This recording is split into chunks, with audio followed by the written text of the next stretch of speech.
Maintenant, lorsqu'on parle de conflit, après ce petit rappel, on va trouver d'abord une divergence de sentiments, de conception, d'opinion et de perception. Tout ça peut engendrer le conflit. Et sachez qu'il y a trois niveaux de conflit. Il y a d'abord ce que j'ai appelé le conflit interne. Ensuite, il y a le conflit latent et il y a le conflit ouvert. Donc, la solution que nous allons voir va dépendre de quel type de conflit vous vivez. D'accord? Et ça va vous permettre de voir comment l'adapter. Si ce n'est pas vous, c'est peut-être quelqu'un autour de vous. Le premier conflit qui s'ouvre entre vous et quelqu'un, c'est le conflit interne. Le conflit interne, c'est lorsque vous avez des différences ou bien au niveau de vos pensées, des différences de perception. Mais jusqu'à présent, vous n'avez rien posé qui va vers le conflit. Lorsque c'est que les pensées qui sont divergentes, sa manière de voir est différente de ma manière de voir, ça commence déjà à créer des stress au fond de vous.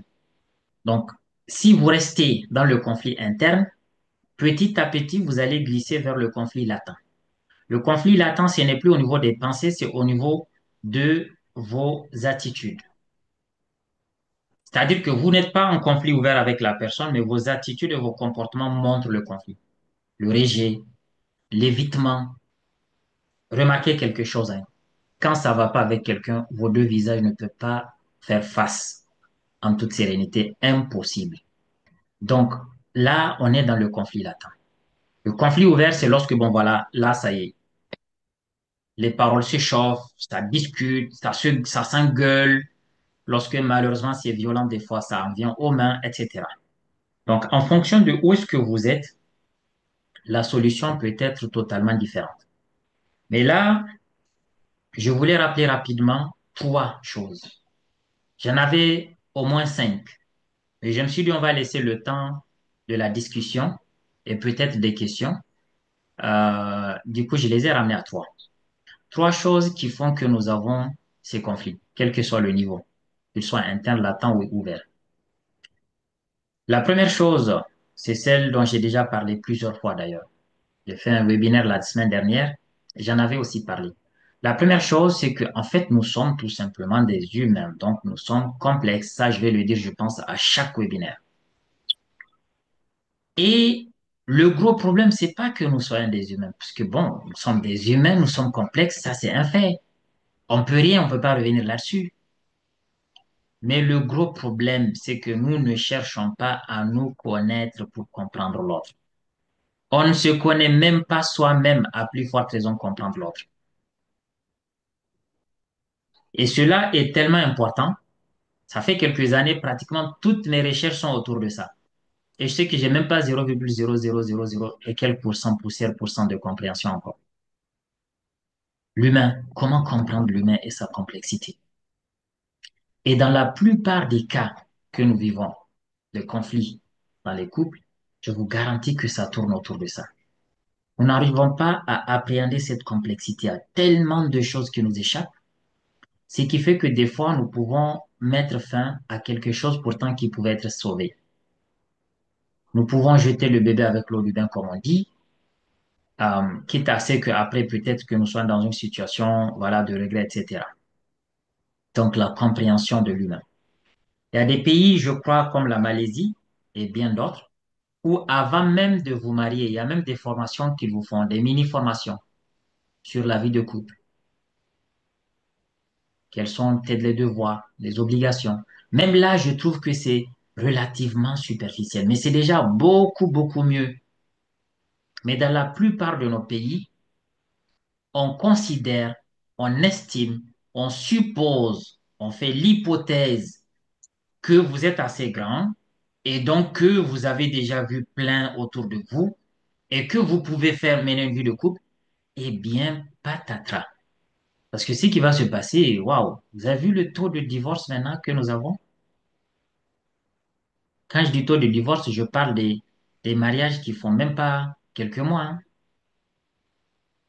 Aujourd'hui, ce qui arrive à passer le cap de 1, 2, 3 ans, waouh, bravo. Alors que pendant quelques années, nos parents ne connaissaient pas ça. Donc, à la dernière session que nous avions eue pendant ce Ramadan qui est passé, J'avais commencé à comparer l'humain par un véhicule avant de le comparer finalement par un Boeing. Nous sommes comme des Boeing, en fait, encore, waouh. Le Boeing, c'est même un jeu d'enfant par rapport à notre complexité. Et imaginez, vous, ici, tous que vous êtes autour de cette table virtuelle. Je sais que, à mon avis, il n'y a pas de pilote parmi vous. S'il y a un pilote, vous pouvez me le dire. Mais je pense qu'il n'y a pas de pilote ici présent. Et imaginez, on vous met dans un cockpit, on vous donne la clé, s'il y a une clé, je ne sais pas, et on vous dit, bon, allez-y, monsieur, vous pouvez aller dans les airs. Vous n'avez jamais connu les boutons, ça vous dit absolument rien du tout. Et on vous dit de rentrer et puis de décoller. Et le problème, c'est qu'il y a des personnes dans l'avion, on vous demande de décoller avec eux.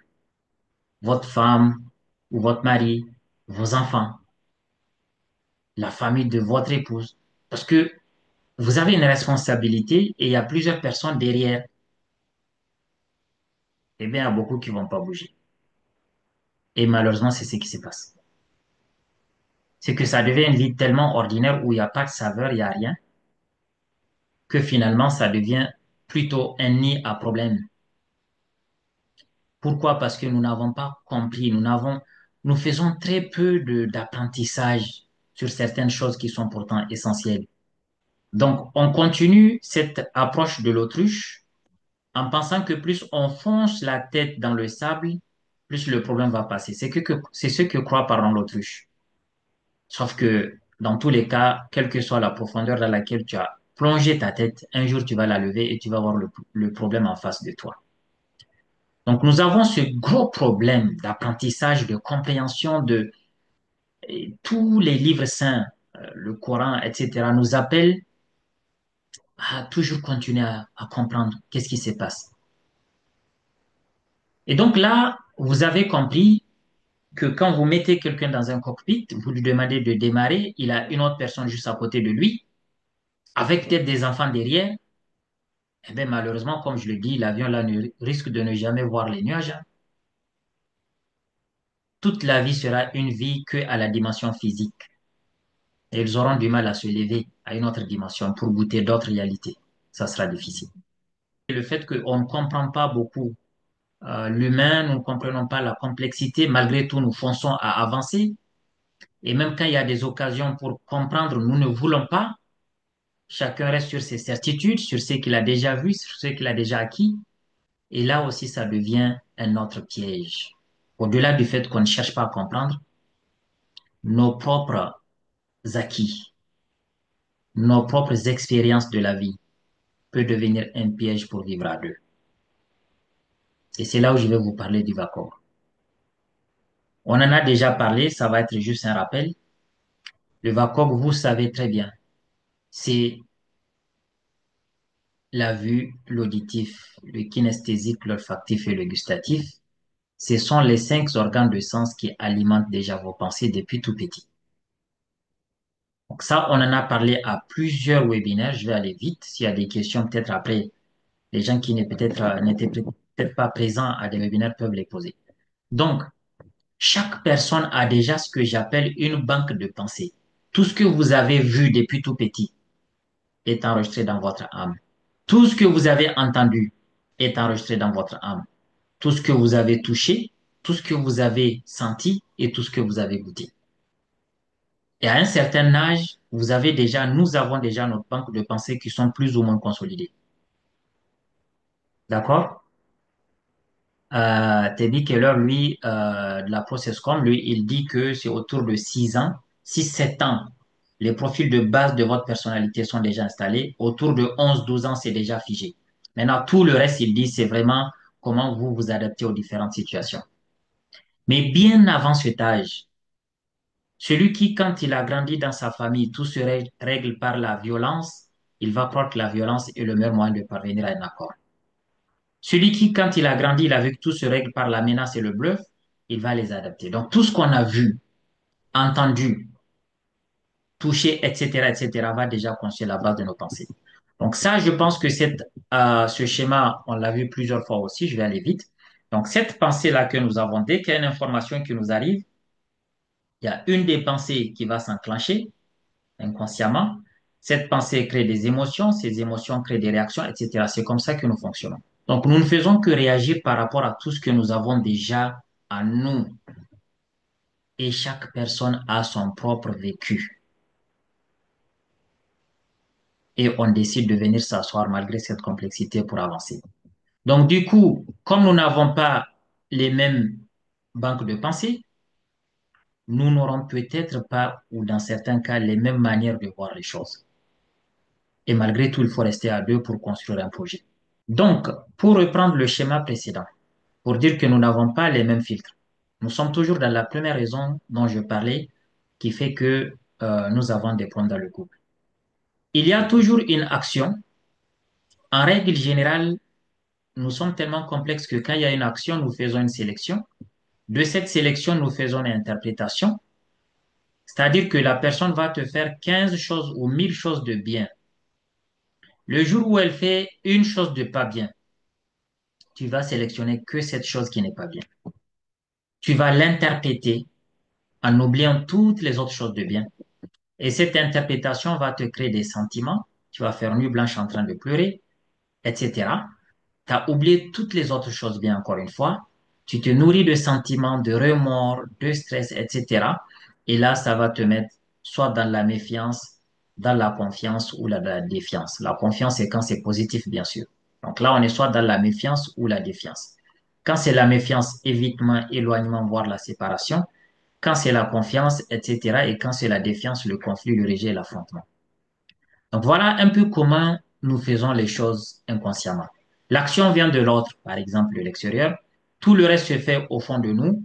Et ce qu'on voit dehors, c'est notre attitude et nos sentiments. C'est ce qu'on voit.